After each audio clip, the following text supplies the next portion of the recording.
Right then, let's talk about Newcastle United.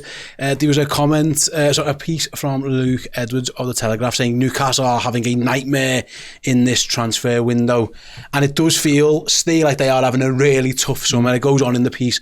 It mentions, João Pedro, Brian Mbeumo. You've got Hugo Ekitike.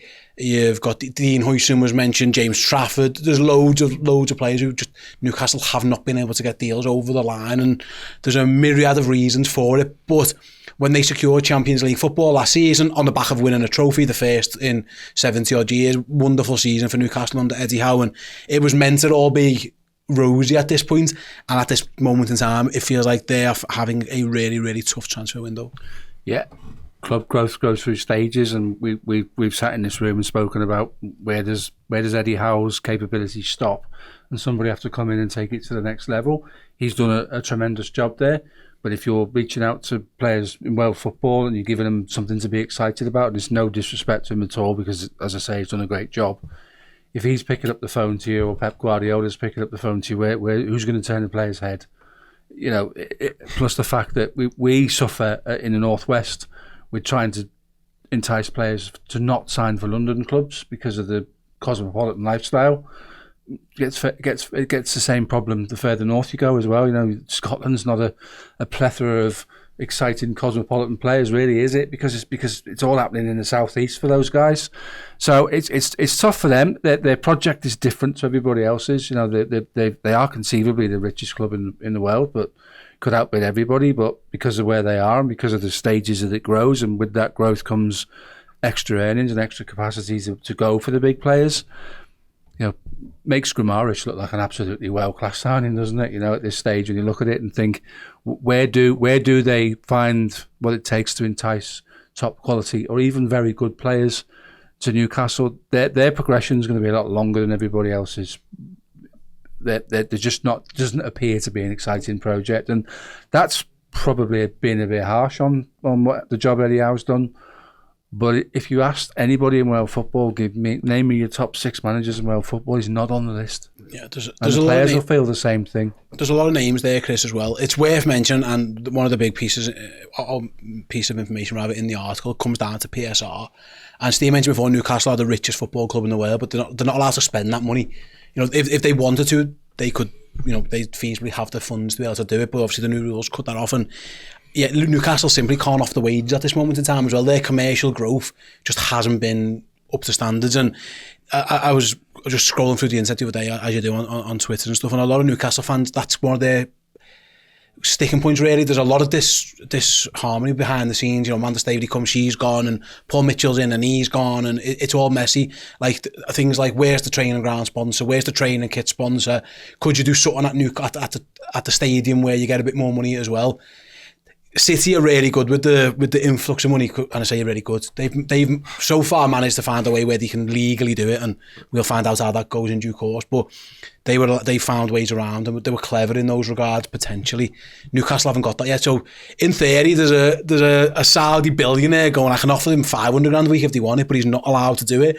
And it feels like the PSR issues are really hamstringing Newcastle again.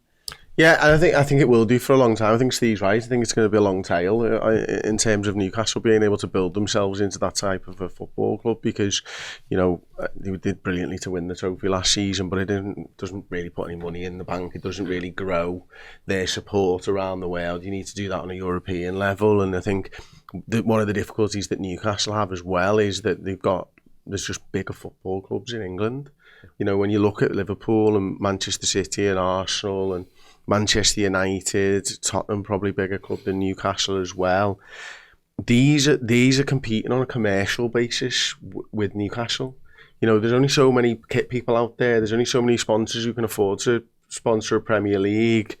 It's going to be Liverpool. It's going to be Manchester United. That's where you're going to if you're a big company, that's where you're going to try and put your money into, isn't it? Rather than Newcastle. I don't know what's going on with Chelsea. Have they got a shirt sponsor yet? Like, Chelsea are a big club. Do you know what I mean? And they're struggling with the commercial side of things as well. So really, they need a big run in at Europe, or they need the rules to change. And the rules aren't going to change. They're going to get it harder for them. They're not going to get to 700 million. That's taken us 15 years of ownership to get to 700 million. and get closer to Manchester United on a consistent basis 10, 12 years until we were really close there. And, you know, that's winning trophies along the way. That's winning Premier Leagues. It's winning European Cups. Newcastle can't offer that at the moment. PSR, Lewis, is meant to protect football clubs from maybe putting themselves going bust or maybe whatever. And I know pulled the ladder up just as well. But it has also definitely pulled the ladder up. And we sit here as Liverpool supporters and we benefited a little bit from this. You know, we were on the gravy train a little bit before PSR came into play. Chris is right. With all due respect, like Newcastle, wonderful city. I love it. Yeah. Wonderful football club. Brilliant fans for the most part. You know, 100%. Fantastic. All that's true. But they're not a global brand yet, and it's really tough for them to get it. So one of the, I don't know where, I mean, Newcastle fans, some of them that I saw online, I'm not going to judge everyone.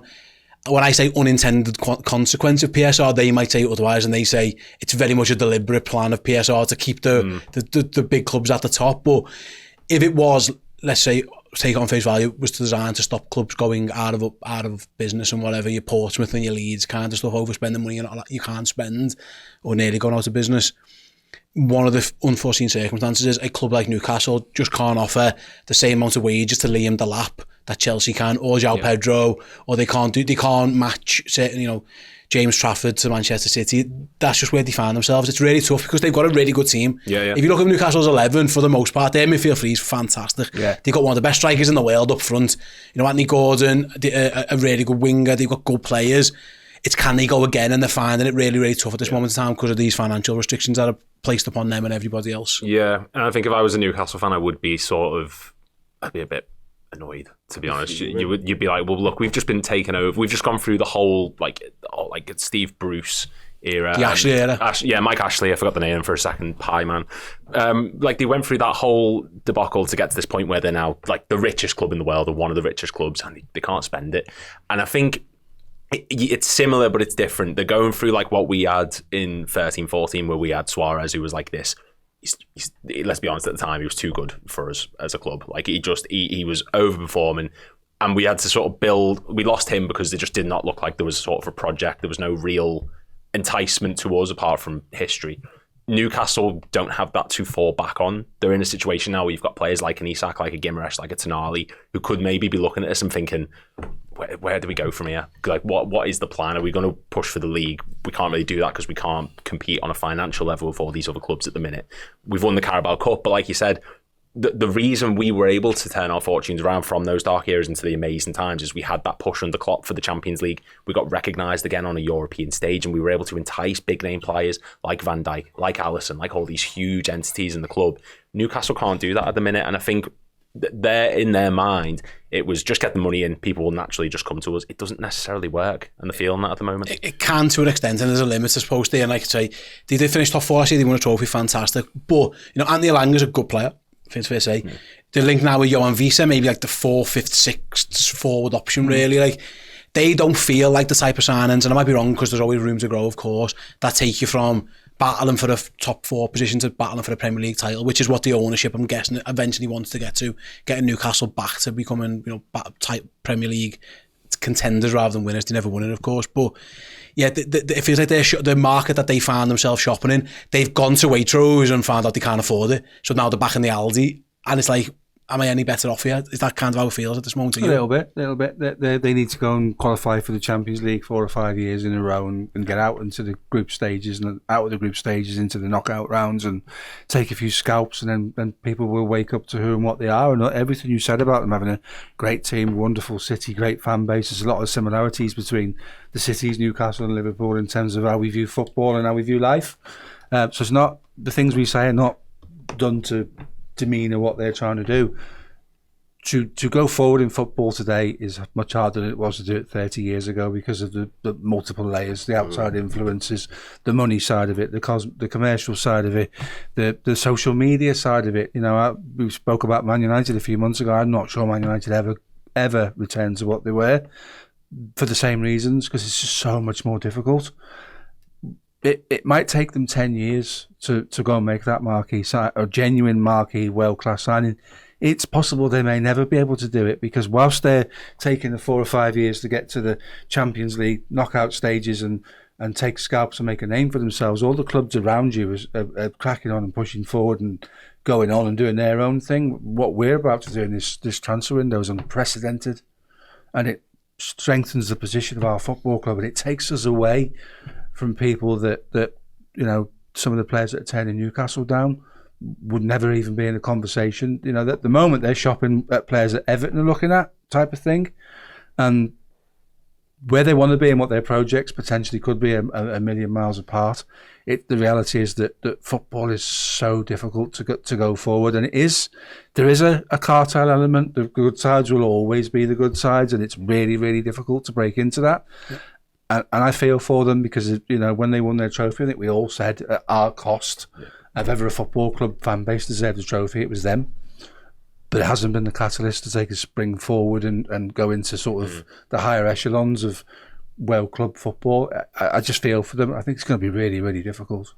I agree on all of it. It's worth mentioning, and I think most Newcastle fans, again, I don't want to speak for their fan base that I don't know too much about, but it isn't all just PSR related though, Chris. There are some self-inflicted wounds there. It hasn't been plain sailing behind the scenes. They lose Dan Ashworth, they bring in Paul Mitchell, he's now gone.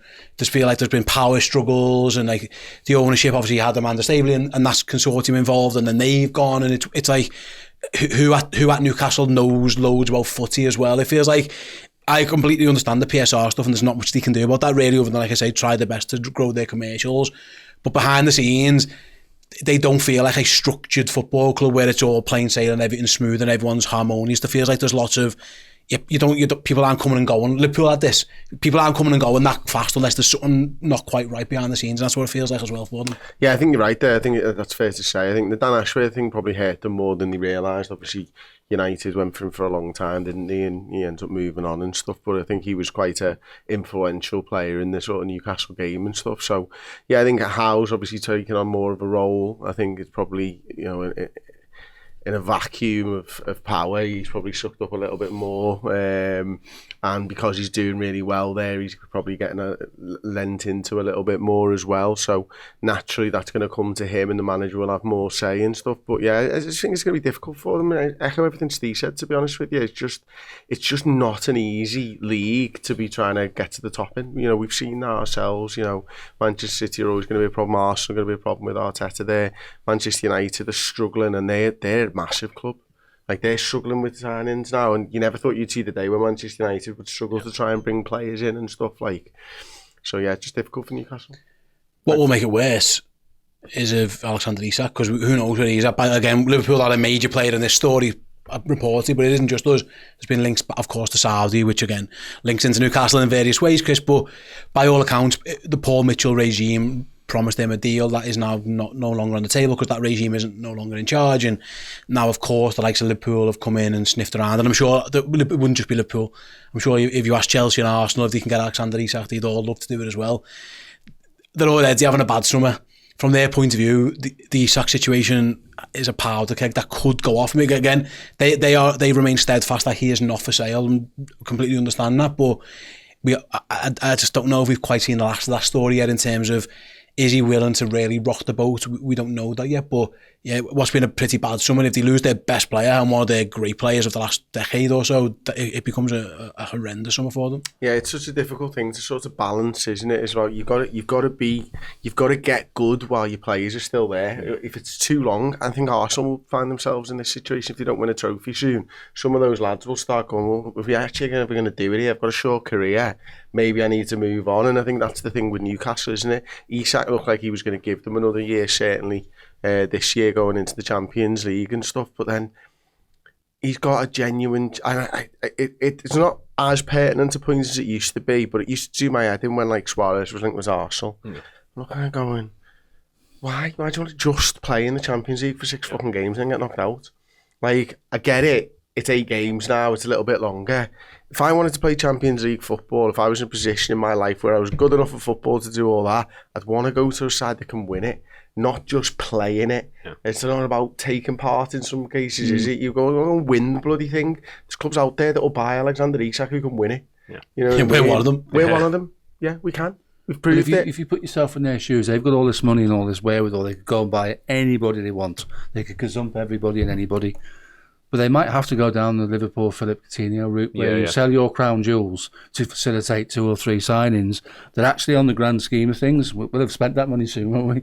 On the grand scheme. We're still spending we'll give you the Coutinho money for Isak, we still got it in the bank. You might have to sell. Because you'll be sat for so long, we got interest. The entire summer, mate. Yeah, might have to sacrifice your crown jewels to go and put 3 players of a certain quality for the 120, 130 million pound it costs to buy him, to strengthen your squad. So when you do go into the Champions League and you're threadbare and you look at your bench and Longstaff's gone to Leeds and you're thinking, shit, who do I put in midfield? I haven't got anybody. So it turned out to arguably to be one of in the modern era, the best transfer business we could ever have done, because the people we brought in speak for themselves. They might have to do that whilst sitting there with the keys to the vault firmly locked up so they can't get to that money that they've got. That's a mad set of circumstances. And if you're a fan and you're a diehard fan, you'll never be able to reconcile why that is, why that happens. You'll never accept it. And that's why they're up in arms on so, and rightly so, in social media, because they can do so much. They are hamstrung all over the place. And this is going to take a long, long time for them to build it, and they've got. You made the point. Who knows about football at Newcastle? Yeah, it's interesting, Lewis, though, because we keep saying they've got the money. Yes, but like, no. well, the Saudis have got the money. Like, that's the thing. If the aim is that you have to be able to grow your own revenues, and that's unfortunately what's happened. The lads have been pulled up, and the likes of Liverpool and Man United, their revenues are just always going to be higher for a long time. Man United can be fucking crap for ages, and they'll still sell shirts, and they'll still be globally supported.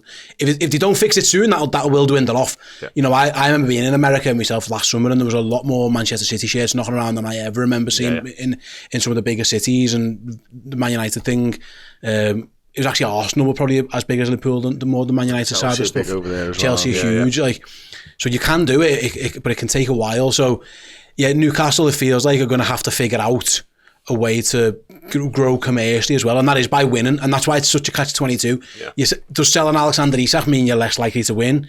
Maybe, but if you buy 3 superstar players, and does that give you more a chance of winning? Because it has to be a slow process. There's no Abramovich come in, bang, there's my money, win everything straight away. There's no Sheikh Mansour. That's not allowed anymore, probably because of those 2 people in particular. One of whom, it turned out, it isn't allowed to own a football club anymore. So I can see why the rules are in place. Newcastle have just found themselves really on the wrong side of them. Yeah, it's a horrible situation to be in if you're a Newcastle fan, and I agree completely with what you're saying about them selling Isak to strengthen, because you've got to this very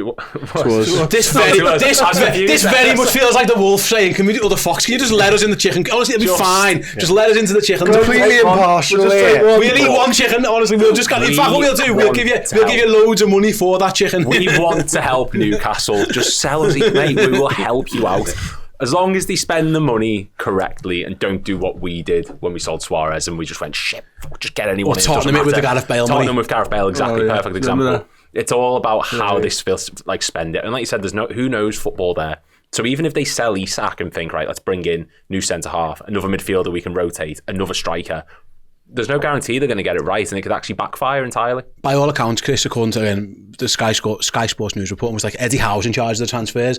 And actually, if I'm a manager and I'm managing a Champions League football club, I'll be going, yeah, I'm going for the lads.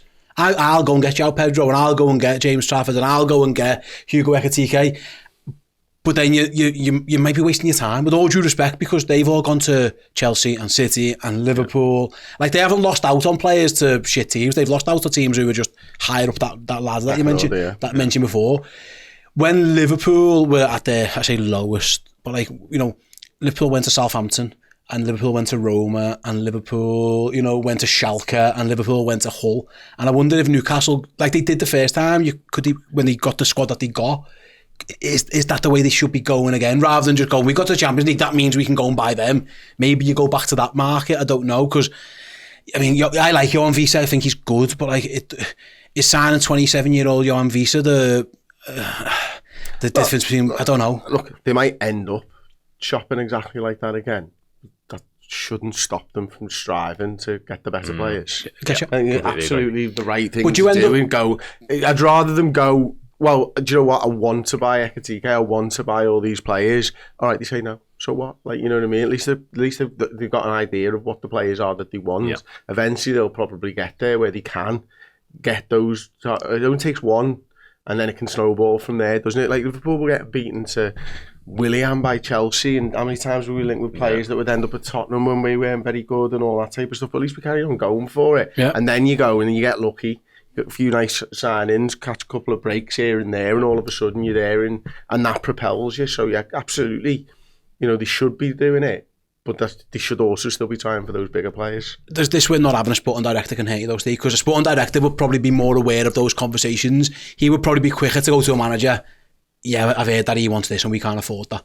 Or, I've heard that actually João Pedro really wants to go to Chelsea. Because when Liverpool didn't really have a sporting director, they had Jörg Schmanker, who was just Jurgen Klopp's mate. That's how they ended up in the Caicedo mess, and they ended up all over the shop for a little bit, you know what I mean? Like, not having the Ashworth to Mitchell to nobody, you'd end up sometimes chasing down blind alleys, because it's impossible for Eddie Howe to be in contact with agents every single day and know the lay of the land, where, by all accounts, Richard Hughes did his homework, knew all the release clauses. Fair play, like Tottenham found out what Morgan Gibbs White clause was, even though it was illegal to know it. Like, sporting directors are in these conversations all the time. It's impossible for a football manager to be in those conversations. He's too busy trying to win the Carabao Cup and get in the top four. And I do wonder if Newcastle, by not having that in place and putting so much on Eddie Howe's plate, it's almost impossible for him to have all that information that these guys are paid to have. And that's why they get paid to do it, because that's their specialist subject, isn't it? Just being on the phone all the time and in conversations all the time. We looked at our setup last summer and said, what are we doing? What's he doing? Why are we seeing pictures of so-and-so on holiday? We need players. But it's a long game. There's a longer game to it. The end game's longer. And if you've got nobody playing that game to get you to an end game, and he's coaching training drills all afternoon when his agents trying to sell their players to clubs who've clearly got some money, want to sell players to clubs like Newcastle. He can't be. You're right. He can't be doing everything. It's segregation of duties. You get your sporting director, and that's his job. And at the end of a transfer window, at the end of a season, at the end of his contract, you sit down and say, brilliant, right, let's go again, or what were you doing? You haven't brought anybody in. But go back to the point that Eddie Howe's done a tremendous job as a developing manager in English football. Not a world-class talent, but clearly a very good manager. Let him be a very good manager. Don't let him be a very good manager. Then has to go and spend the afternoon in the office trying to fill in for somebody that you don't have in position because your sporting director's office next door's been empty for 4 months. Can't work like that.